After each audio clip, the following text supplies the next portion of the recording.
Alam mo, araw-araw, pare-pareho lang yung grind natin, di ba? Gigising tayo para sa hustle. Kahit nasaan ka pa, sa BGC, nagpapatakbo ng online business, o kumakayod sa probinsya, parang may iisang tanong na laging bumubulong sa atin. Para saan ba talaga lahat ng to? Kasi habang busy tayo sa pag-secure ng future, may mas malalim na tanong. Anong klaseng future ba talaga yung pinaghahandaan natin? At dito mismo sa Luke chapter 16, dito tayo hinaharap ni Jesus sa isang matinding tanong. Isang tanong na hindi para takutin tayo, kundi para gisingin tayo sa isang katotohanan na aminin man natin o hindi, madalas nating iniiwasan. At linawin natin ha, hindi ito yung abstract na theology na pinag-uusapan lang sa simbahan. Ito ay isang desisyon na ginagawa natin sa bawat araw. Sa bawat pag-swipe ng card, sa bawat career move na ginagawa natin, sa bawat pisong kinikita at ginagastos. Ang tanong ay, sino ba talaga ang pinaglilingkuran natin? Okay, so simulan natin tong pag-uusap sa isang kwento ni Jesus. At ang kwentong to parang kinuha sa isang modernong business drama. Tungkol to sa isang manager na, nasa bingit na ng pagbagsak. Sisante ka na? Grabe. Ilang salita lang yan pero parang kayang wasakin yung buong mundo mo. Ito yung takot nating lahat, diba? Yung mawalan ng trabaho, ng source of income, ng security. Ramdam na ramdam natin yung panic ng manager dito. Pero, imbes na mag-breakdown, alam mo anong ginawa niya? Nag-isip. Dito na pumapasok yung classic Pinoy diskarte. Hinarap niya yung crisis, tiningnan niya yung options niya, tapos, boom! Gumawa siya ng plano para i-secure yung future niya. Medyo shady yung ginawa niya, oo, pero grabe yung bilis at pagiging desidido niya, di ba? At dito ngayon yung twist na nakakagulat. Pinuri ng amo yung tuso niyang manager. Ha? Bakit? Hindi dahil sa pandaraya niya, kundi dahil sa pagiging matalino at sa pag-iisip niya para sa kanyang kinabukasan. In short, ginamit niya ang resources ng kasalukuyan para paghandaan ang future niya. So dito na ngayon pumapasok yung punchline ni Jesus. Sabi niya, kung ganito tayo ka-agresibo, kung ganito tayo ka-diskarte para sa earthly future natin, para sa pera na temporary lang, hindi ba't dapat mas matindi pa yung diskarte natin para sa eternal future natin? Para sa mga bagay na may tunay at pangmatagalang halaga? Pero, syempre, hindi lahat ay nagustuhan yung turo ni Jesus.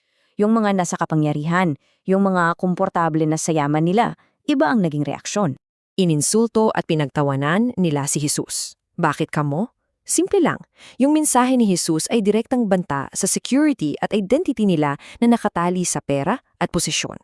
Para sa kanila kasi, ang yaman ay sign na blessed sila ng Diyos. At dito, binitawan ni Jesus yung isa sa pinakamabigat na katotohanan. Yung mga bagay na sobrang pinapahalagahan ng mundo, kayamanan, kasikatan, kapangyarihan, lahat yan kasuklam-suklam sa paningin ng Diyos. Isang total 180-degree reversal ng value system natin. At para mas lalo pa nating maintindihan to, nagkwento ulit si Jesus. Isang kwento na mas matindi, mas nakakabagabag, tungkol to sa kung anong nangyayari kapag namumuhay tayong bulag sa taong nasa labas lang mismo ng gate natin. Imagine mo na lang to, isang buhay ng sobrang luho. Parang yung mga nasa loob ng mga exclusive gated subdivision. Air-conditioned yung mundo mo, walang problema, sobrang komportable. Araw-araw, parang fiesta. Pero sa labas lang mismo ng gate niya, andun si Lazaro. Gutom, may sakit, pinabayaan. Siya yung representasyon ng laylayan, yung mga taong hindi na natin napapansin o mas masakit yung mga taong pinipili nating wag makita habang tayo'y komportable sa loob. At pagkatapos nilang mamatay, nagkaroon ng great reversal, isang malaking baliktaran. Yung nagpasarap sa lupa, siya yung nagdurusa. At yung nagdusa sa lupa, siya naman yung nasa ginhawa. Sobrang linaw na ipinapakita dito na yung status natin dito sa mundo, walang-wala yan pagdating sa eternity. May isang napakalawak na bangin, a great chasm, na naghihiwalay sa kanila. Pero ito yung kailangan nating tandaan at ito yung masakit. Yung banging na yon, hindi yan biglang lumitaw nung namatay sila. Araw-araw, sa bawat desisyon na hindi pansinin si Lazaro, yung mayaman mismo ang humuhukay at nagpapalalim ng bangin na yon. So, kung merong bangin na hindi natin kayang tawirin, may pag-asa pa ba? Meron pa bang paraan? Sino ang pwedeng tumawid sa bangin na to para sa atin?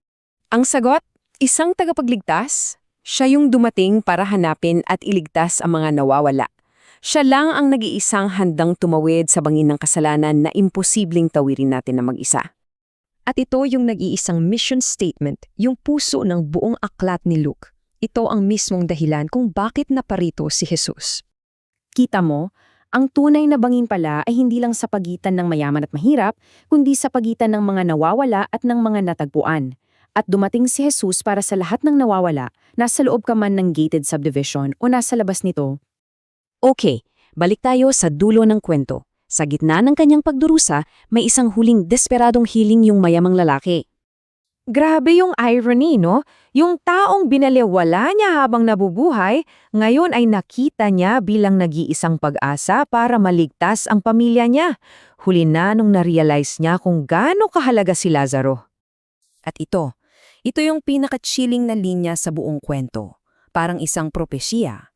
Sabi ni Abraham, kung hindi sila maniniwala sa salita ng Diyos, kahit pa may bumangon mula sa mga patay, hindi pa rin sila maniniwala. Direkta tong tumutukoy sa pagkabuhay na muli ni Jesus, ang pinakadakilang sign na tinanggihan pa rin ng marami. Kaya yung hamon sa atin ngayon ay sobrang linaw. Una, tingnan natin yung mga Lazaro sa paligid natin. Pangalawa, araw-araw, piliin natin kung sino ang master natin. Pangatlo, gamitin natin kung anong meron tayo para sa mga bagay na eternal.